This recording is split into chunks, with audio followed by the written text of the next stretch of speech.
Le 6 mai 2023, il y a eu du grabuge en Corée sur F-16C, décollé de la base de Osan pour un exercice Beverly Aird. Il appartenait au 80e Fighting Squadron, les Juvats, qui appartiennent à la 8e Fighting Wing. Et il a tenu 2 minutes 41 en vol. Pourquoi? Après être rentré dans la couche, après seulement 11 secondes de vol, avoir perdu tout repère extérieur et se focaliser sur ses instruments, une panne électrique partielle s'est mise à dégrader la qualité de l'information qui s'affichait sur ses écrans. Le jeune pilote s'est retrouvé assez rapidement désorienté et a pris l'excellente décision de sortir quand il a vu le sol se rapprocher et le temps lui manquait. On regarde tout ça juste après le jingle.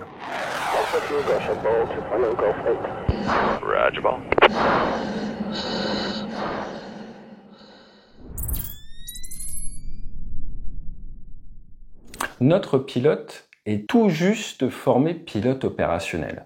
Quand vous avez fini votre formation de pilote de combat, vous êtes breveté, on vous envoie vous faire transformer sur votre machine, là c'est sur F-16C, et après, aux États-Unis, vous êtes envoyé dans votre premier tour, votre première affectation en unité réelle.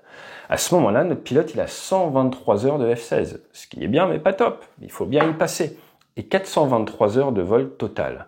Il a réussi sa qualification le 19 janvier pour être opérationnel, avoir droit d'accompagner un leader au combat, mais à cause de permissions pour se reposer et du rythme des vols de ces derniers mois, il n'est pas à l'instant T apte à partir au combat, il doit revoler un petit peu plus. C'est une phase, moi je l'ai connue en super étendard, où vous soufflez un peu, vous commencez à être à l'aise, mais pas tant que ça. Il vous reste encore beaucoup de types de missions à découvrir, et si vous avez une panne, vous êtes face à cette problématique, seul, et vous devez la gérer de la même manière qu'une personne qui a 3000 heures sur type. Pour sa première affectation, c'est la 7e Air Force, celle qui est basée en Corée et qui a pour mission de maintenir l'armistice, de défendre la Corée du Sud.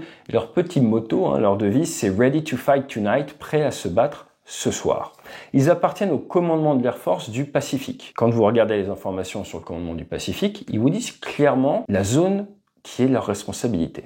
60% de la population mondiale, 36 pays, 53% des surfaces émergées du monde sont sous leur responsabilité, 16 fuseaux horaires différents et 1000 langues parlées différentes. C'est pas rien. Et donc là, notre 8e Fighting Wing, elle doit faire des missions d'air-air, d'air-sol, 45 F-16 sous sa responsabilité, leur petit nom c'est les Wolfpack, 2800 personnels de l'Air Force assignés pour mettre en œuvre tout ça, 110 personnels de l'armée qui sont là en support pour aider, ainsi que 20 civils et 420 locaux. Pour la dernière base de guerriers de l'Air Force, pourquoi est-ce qu'elle est surnommée comme ça? Parce que vous y êtes affecté pour 1 an et c'est une mutation sans famille. Vous vivez sur base dans vos dortoirs, prêts à décoller pour faire la guerre.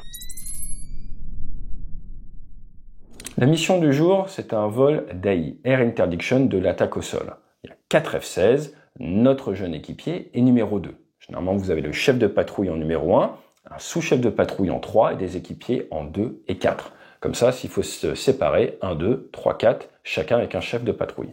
L'enquête va être un petit peu compliquée par le fait qu'il ne va pas rester grand-chose, même si, au niveau du F-16, vous avez le Crash Survivable Memory Unit, le CSMU, qui est un système, une sorte de boîte noire pour F-16 si vous voulez, et également l'ordinateur des commandes de vol qui enregistrent tout et qui permet de rejouer les trajectoires avant l'accident. Au final, l'enquête ne saura pas nous dire pourquoi il y a eu une panne partielle d'électricité, mais on saura quel système tombe en panne, comme par exemple le Data Entry Display, un écran qui vous permet de voir exactement les ordres que vous donnez à l'aéronef, ou encore certaines références comme l'horizon artificiel ou les lignes dans la visualisation tête haute. La météo est moyenne avec des averses et surtout avec des nuages de 1400 pieds au niveau 170. Ce qui est briefé, c'est que les avions décollent les uns après les autres, ce qu'on appelle en trail, les poursuites. Le leader décolle en premier, va prendre une très forte attitude à cabrer car il simule qu'il y a des menaces solaires très courte portée à éviter.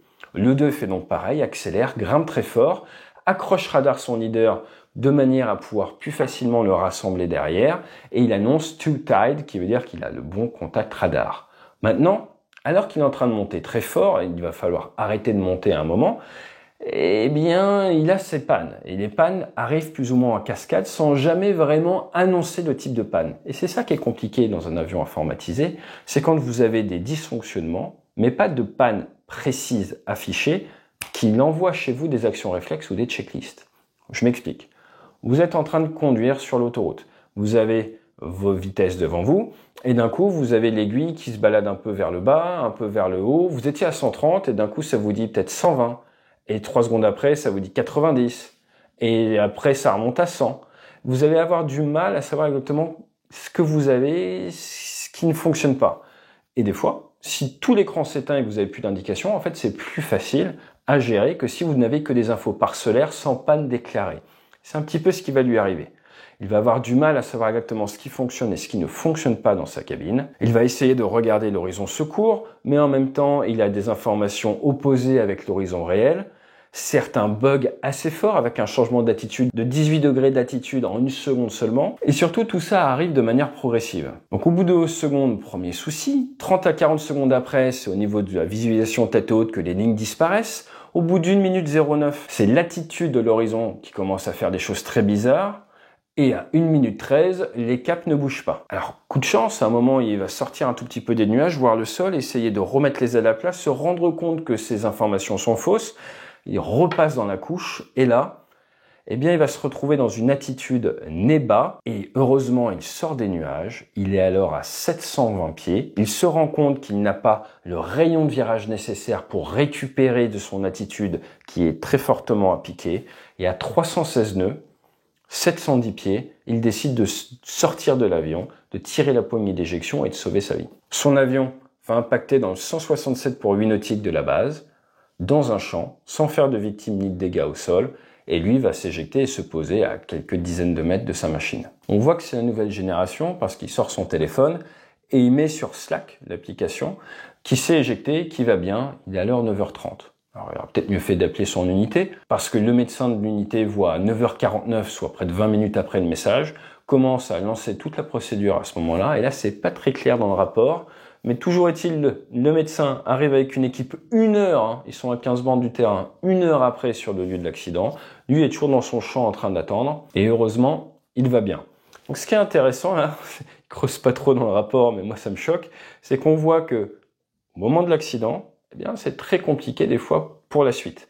Et notre pilote a eu une panne de communication après environ 30 secondes de vol, donc n'a pas pu annoncer son éjection. Donc là, c'est pas dans le rapport public, mais je pense qu'il y a eu 2-3 petites lessons learned intéressantes sur le Slack. 2-3 petits points, si vous connaissez bien le F16. Comme vous le savez, sur F16, mais également sur Rafale, maintenant, on a un bouton qui fait que si vous êtes désorienté, vous appuyez dessus et il vous remet les ailes à plat. Pour notre F16, si on en parle aujourd'hui, c'est que ce système ne marchait pas. Il a eu une panne du PARS. Pilot Activated Recovery System. Vous appuyez dessus, ça s'appelle Recovery sur Rafale, ça vous met les ailes à plat. Sur Rafale, ça monte. Sur F16, je sais pas. Et pourquoi? Parce qu'avant ça, avec cette panne électrique, il a eu une panne de l'AGCAS, qui est ce système de protection. Donc on résume. On a un pilote assez jeune qui décolle, qui fait une montée très forte dans la couche, qui se retrouve avec des pannes qui lui donnent de fausses indications d'attitude, qui sait qu'il ne peut pas maintenir sa trajectoire parce que tactiquement il a fait une montée très forte qui lui fait perdre de l'énergie, qui se retrouve à devoir pousser pour arrêter, qui à ce moment-là a plein d'informations contradictoires, qui crée chez lui une désorientation spatiale, et qui dit désorientation spatiale, direct des 178 secondes que vous connaissez. Vous rentrez dans la couche sans information cohérente, sans la bonne méthodologie, moins de 3 minutes après, vous allez aller au tas. Et là, ça va pas durer 3 minutes, ça a duré environ 2 minutes. Et heureusement, il a tiré sur le poignet d'éjection. Je vous rappelle que sur avion léger, vous avez peut-être un parachute également. Au final, l'Air Force sort plusieurs leçons. La première, c'est environnementale. Ils disent que du fait des conditions météo, même si à un moment il a réussi à retrouver un petit peu des repères, le fait qu'il y ait cette nébulosité a contribué à l'accident, ce qui est normal. Des fois, vous avez des couches de nuages, vous croyez que l'horizon est plat, mais en fait, la couche de nuages n'est pas forcément parallèle au sol. Donc, il faut s'en méfier. Donc ça a été un phénomène, cette nébulosité, cette météorologie. Le deuxième point, c'est ces soucis au niveau de l'instrumentation. Et le troisième point, c'est la désorientation spatiale, qui est en fait la résultante de l'environnement et des soucis d'instrumentation. Donc on est sur un rapport qui n'en veut pas aux pilotes, et ils sont pas là pour en vouloir aux pilotes, mais qui est intéressant, qui est que vous êtes, avec ce genre de panne pas vraiment déclarée, dans un avion sans communication, sans référence extérieure, eh bien souvent la meilleure chose à faire, ça va être d'en sortir si vous ne pouvez pas suivre votre horizon secours. On a vu un souci assez similaire autour de cette époque-là avec un pilote de F-35 qui avait pris le choix de CGT après avoir eu trop de pannes. C'est le talon d'Achille des avions modernes, mais c'est également le prix à payer quand vous volez dans les nuages, que ce soit de jour ou de nuit. Dans un monde merveilleux, vous avez une autre référence disponible, par exemple un équipier ou un leader, et vous pouvez venir en patrouille serrée. Et là, quelles que soient les conditions météo, vous reviendrez au terrain, un petit peu comme dans l'ouverture de Top Gun avec Maverick et son leader. Tout va bien, Fouga. Reste dans mon aile. Je te ramène comme une mariée. T'as qu'à rester avec moi.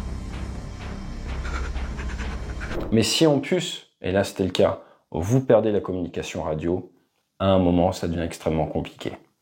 Si le pilote n'avait pas eu à faire sa montée très forte et donc une grosse variation d'assiette à faire pour pas décrocher, il y a de grandes chances qu'il ait pu stabiliser un petit peu ses paramètres et qu'il aurait réussi à sortir de la couche et après derrière se faire rassembler par son leader. Mais si on est là aujourd'hui, c'est comme toujours avec les accidents, c'est une accumulation de facteurs. S'il avait fait beau, on n'aurait pas eu le souci. S'il n'avait pas eu la panne électrique, on n'aurait pas eu le souci.